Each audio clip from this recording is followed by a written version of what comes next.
Today I'm so excited to have my friend Josh Elliott on my show, Stories Worth Telling.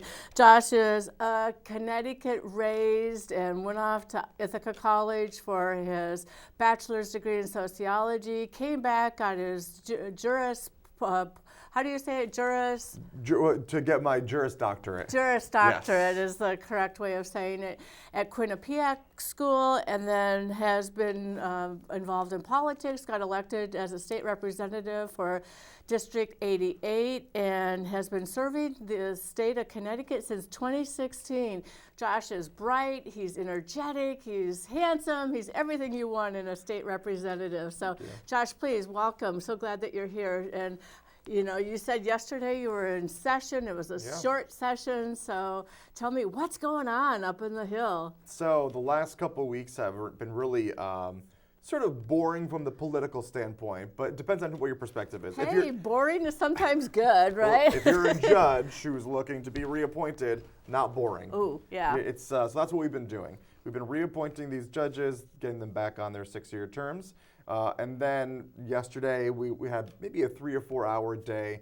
We're going to be off for about 3 weeks before we start coming in and having the intensive 3-4 days a week sessions.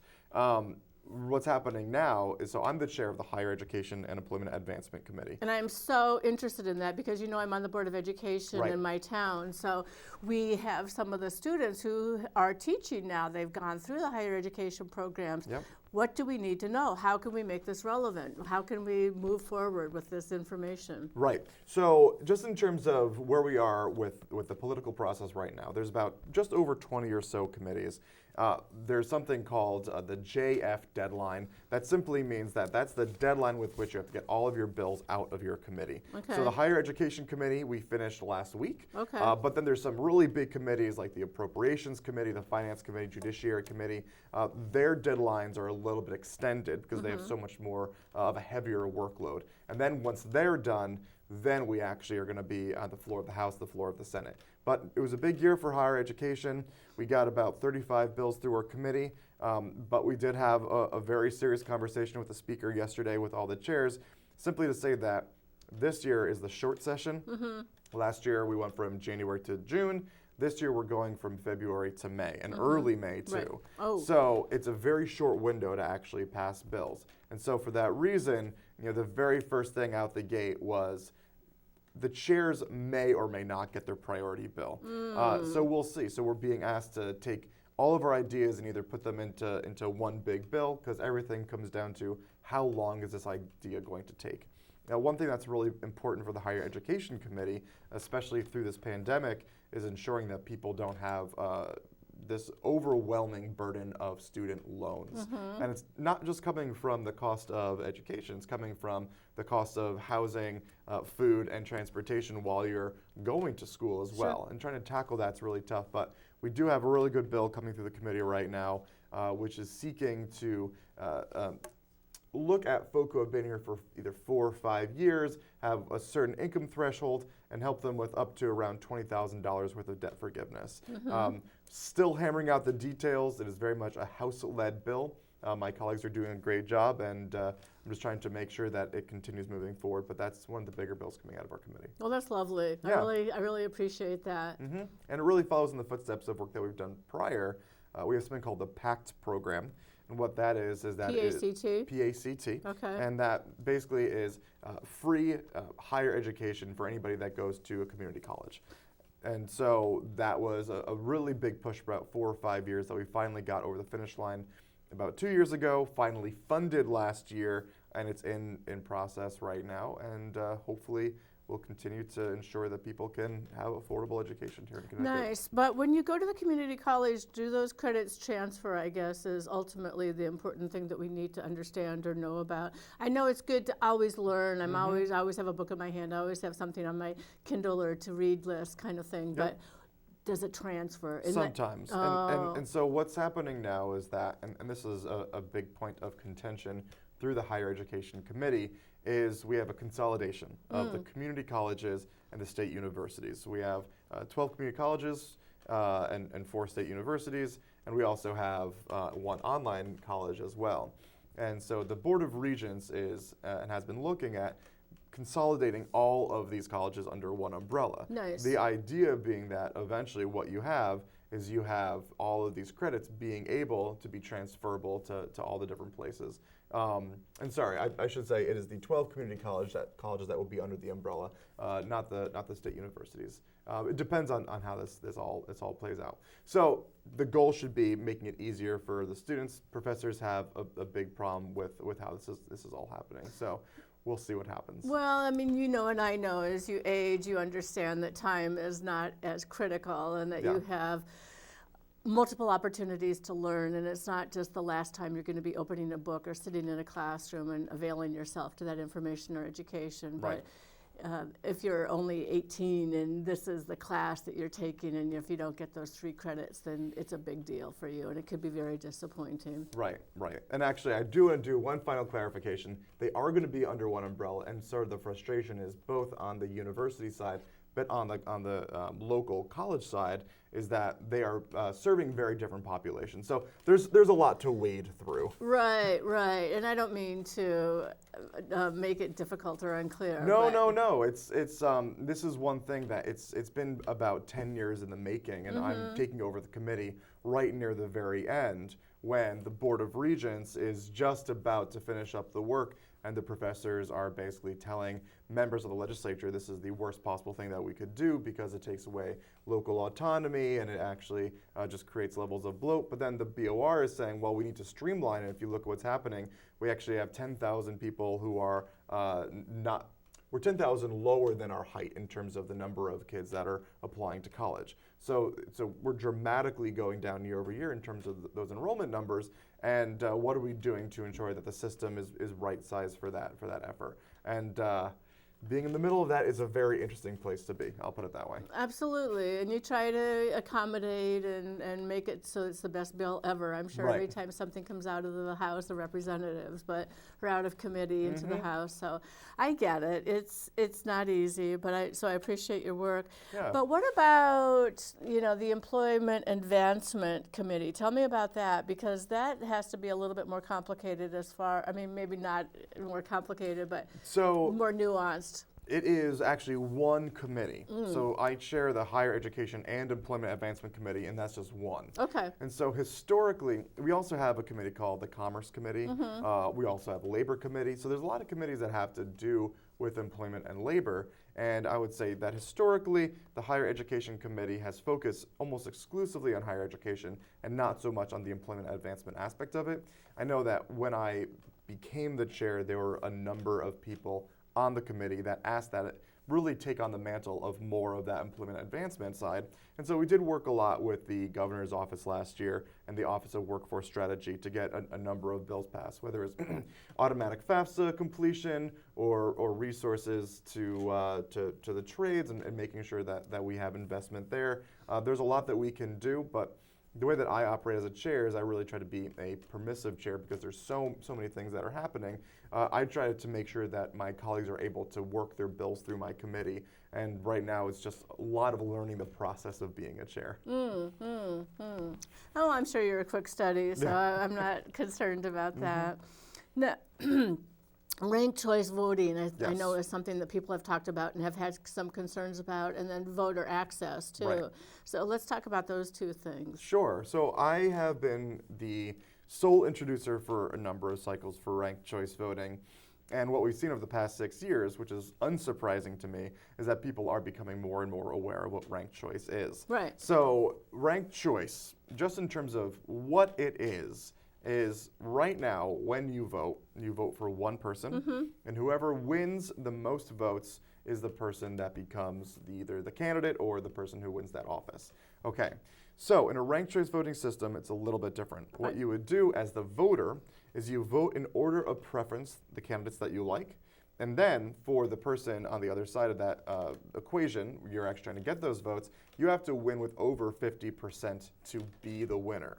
And so it's a runoff. So on the first tally, whoever's in last place, their vote doesn't get counted in future tallies. You tally again, and the same thing until somebody hits that 50% plus. And so I always say to people, don't try to understand it necessarily on the first time around. Just get a general idea of what it is. And then if you're curious, you can certainly look more into it because there's a lot of resources out there. what I'm telling people is that because Maine and Alaska have implemented ranked choice on a state level, you've seen New York City do it. In fact, 36 municipalities across the United States have implemented ranked choice. Really? I think it's something at least that we should be looking at. And right now, we're having a hard time getting this bill out of committee. And we're having a hard time, whether it's a study group or a task force or some sort of pilot program that municipalities can test the waters with.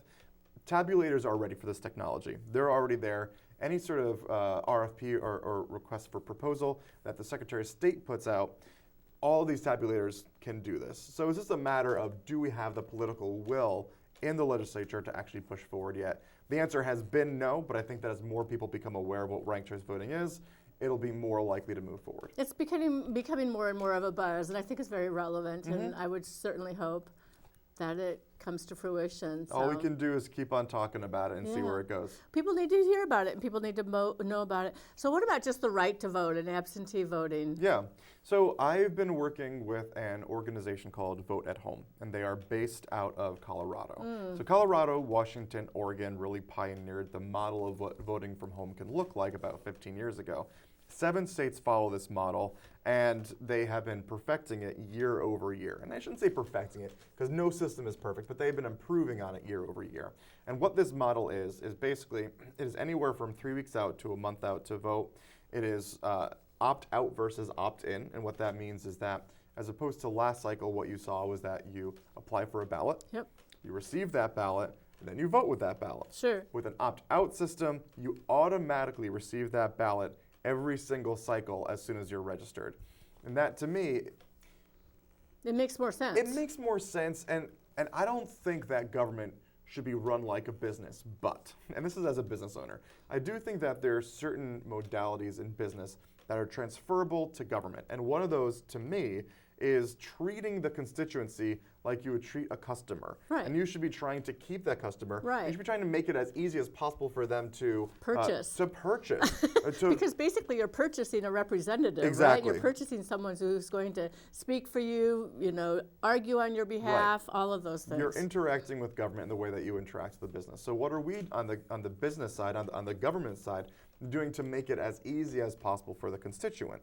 And to me, that is, we should be coming to you. We should not be forcing you to come to us. Exactly. And there are some people that believe that voting should be something that, because you're so excited about it, because you're so engaged, that if you're not going out, then maybe you're not somebody. And I don't believe that. I believe that it should be something that we are proactively, what are we doing on the government side to make it as easy as possible? And what are we doing year after year to make our system just a little bit better so that you keep coming back to government, and not keep coming back to government in like the welfare sense. Keep coming back to government in the terms of, I want my voice to count.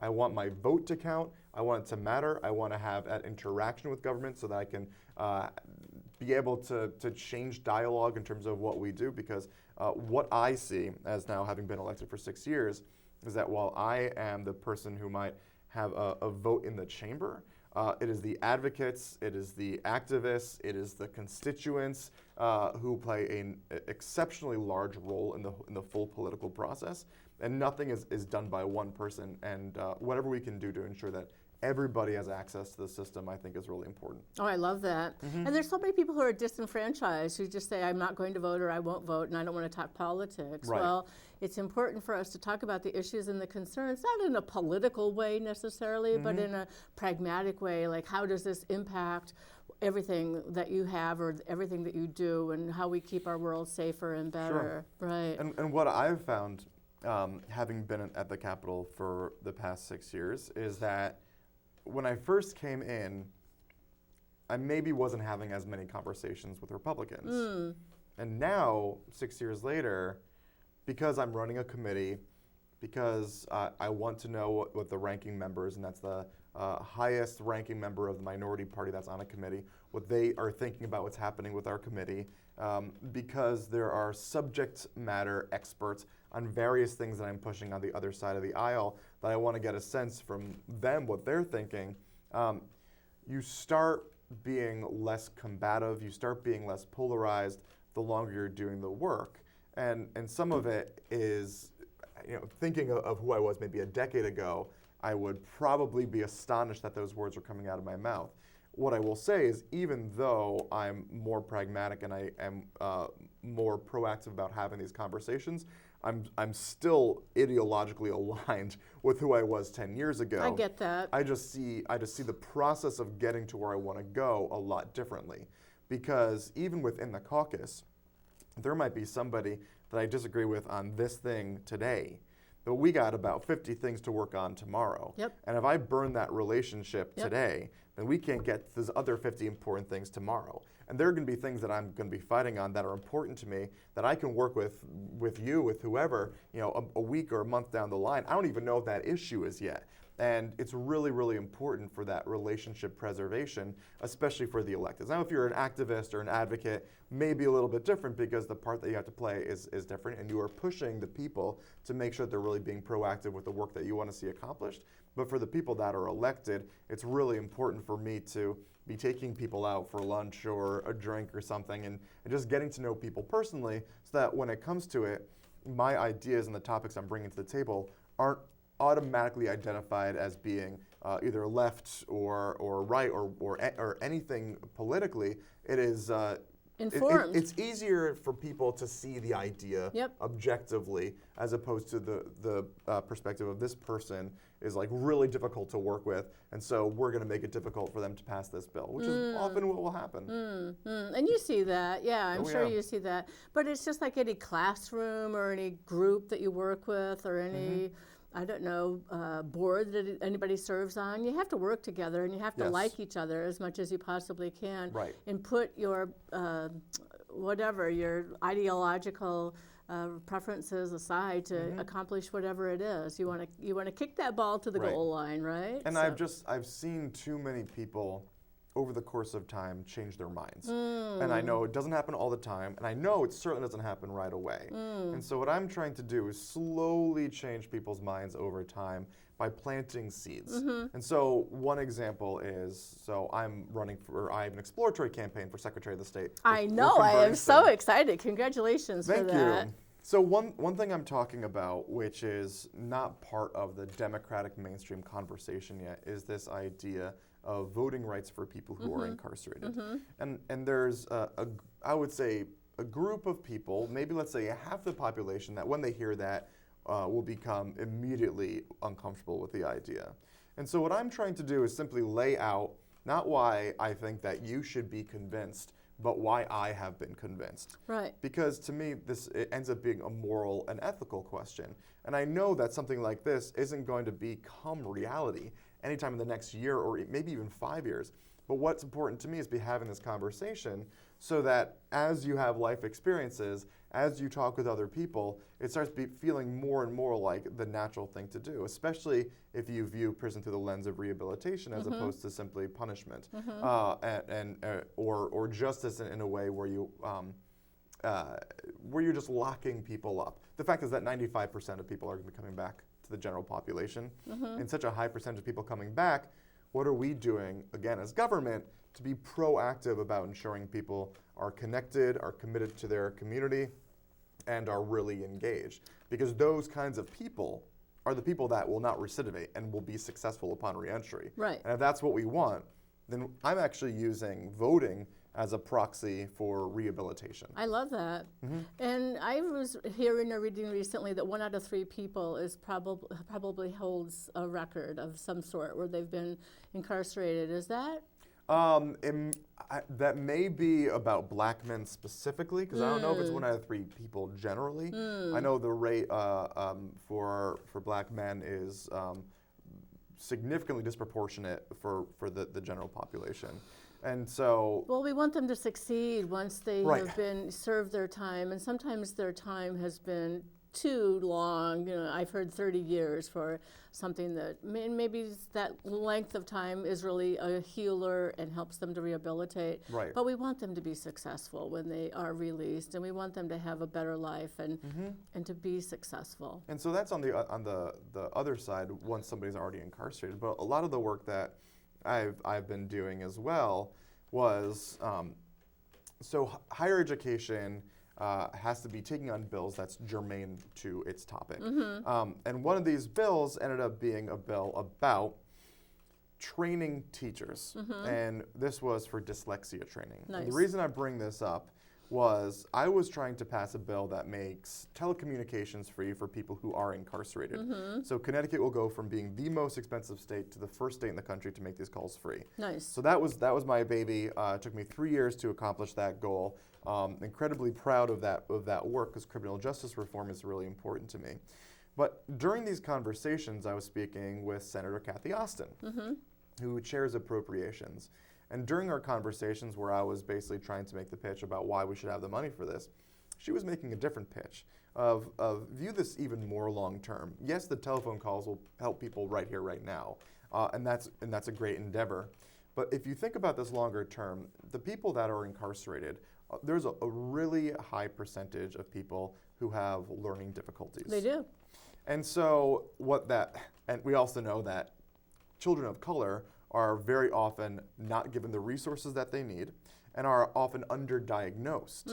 And so what ends up happening is that if you're underdiagnosed with whether it's ADHD or it could be dyslexia, and you have trouble in school and you act out, not because you're a bad kid, but because your brain isn't wired to learn in a classroom in that setting in that way, without certain resources, you are setting a very specific cohort of our population up for failure. And that is eventually what happens, is that a lot of these kids will end up in prison simply because they did not have the support that they needed. So her perspective to me, having worked on this bill to ensure that there's better dyslexia training for teachers to suss out when dyslexia exists and to ensure that the resources are there to help these kids, it's a much longer term philosophy of if we can ensure that at the school level those resources exist and we can make sure that kids aren't falling through the cracks, then in 15, 20 years we'll have so many less people incarcerated, and this will directly affect people of color because right now they're the ones who are being left behind with the system that we have in place because we aren't taking this problem seriously enough yet in terms of giving those resources to folk. Well, and I think people need help from the very start. You know, being a parent, we don't necessarily know how to teach babies or teach toddlers or to give that information and those language skills and to develop from the very start of when you bring that baby home from the hospital kind of thing. I don't think there's enough support out there either. That's right, yep. Well, I don't want to run out of time, but I want to talk a little bit about public health and economy, if we can squeeze that in too. Which is your preference? So I am on 3 committees. I chair the Higher Education Committee, but I'm also on the Public Health Committee and I'm on the Finance Committee. I love the Public Health Committee. Nice. And it's my relationship with Representative Steinberg, who's the chairman of the committee from Westport. That was a big part of my understanding the political process so much better, because we don't see eye to eye on a lot of economic issues, but we do see eye to eye on everything when it comes to public health. Nice. So whether that was the issue of vaccines, or whether it's the issue, there's a couple things I'm working on right now coming to the Public Health Committee. The first is ensuring that there's menstrual products in public spaces for people, whether this is schools or prisons or municipal buildings. One thing that we know is that there's something called period poverty, and that is that not every child has the ability to afford these products.